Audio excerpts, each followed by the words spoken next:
Hey guys, how's it going? I feel like I'm on the set of Masterpiece Theater, so why not talk about a movie?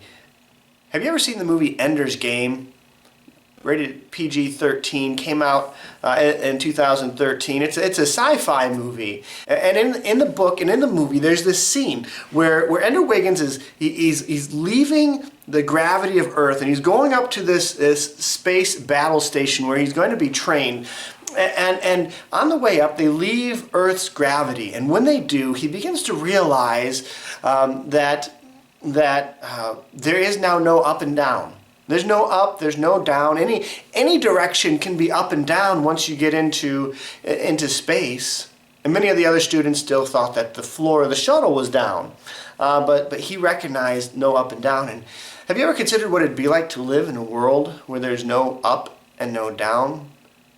I think it'd be kind of hard for us. We're just so used to up and down as constants in our life. Just something that is always there. It might be freeing. If you think about it, might be a little bit freeing. No up, no down. You whichever direction you want to could be up or down. You could go, you could define your points of the compass any which way you felt like. This way's up, that way's down, this way's left, this way's right. Can you imagine the mass chaos of 7 billion people deciding, hey, I'm just going to go, this is my up and this is my down and my up is maybe your down and everything like that. But then again, I thought about it more, and I thought it actually might begin to feel almost like a trap, so to speak. If there was no up and there was no down, then there'd be no left, there'd be no right, there'd be no forward, there would be no backward.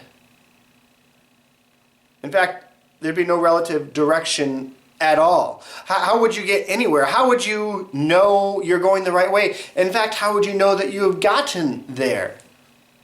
If every way is the right way, does that mean that every way is also the wrong way? In fact, I think it would almost feel like being continually lost. Because with no point of reference, you would never know where you are and that you're in the right place.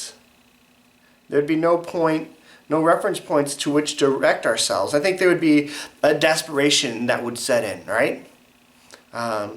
You couldn't do anything wrong, but you couldn't do anything right either, so the best thing to do would be nothing. And with no point for living, why even live at all? You probably guessed that this is not just a hypothetical question in a theoretical world. This has actually come to exist, and not just for the astronauts who live up in space. It's very real in this world with this ideology that is set in that there is no moral right or wrong.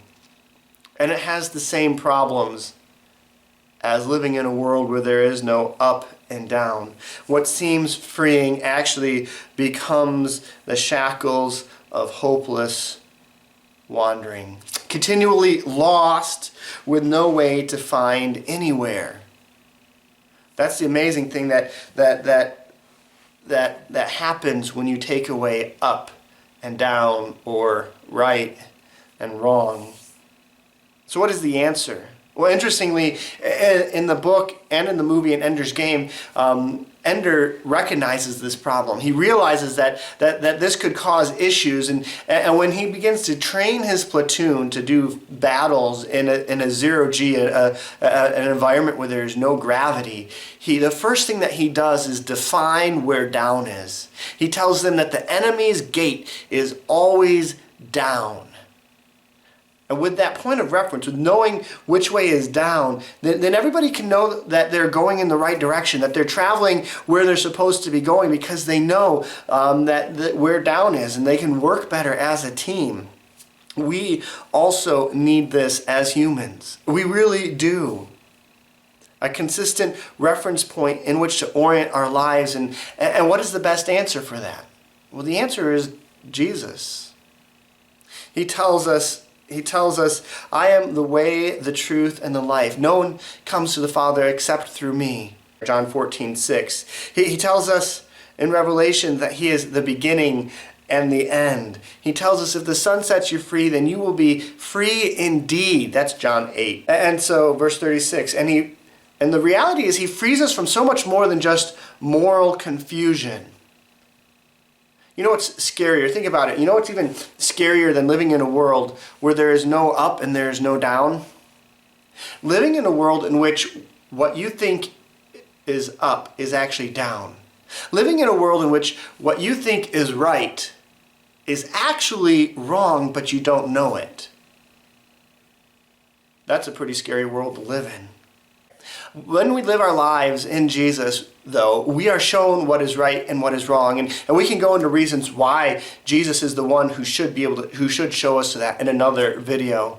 But we are shown what is right and what is wrong. And beyond that, Jesus actually pays for any penalties we incur against God when we have done something wrong, when we thought we were doing something right.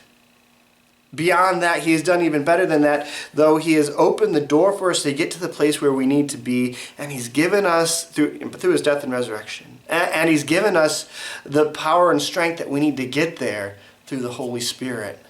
Jesus is our truth. Jesus is our freedom. Jesus is our hope for being able to live freely.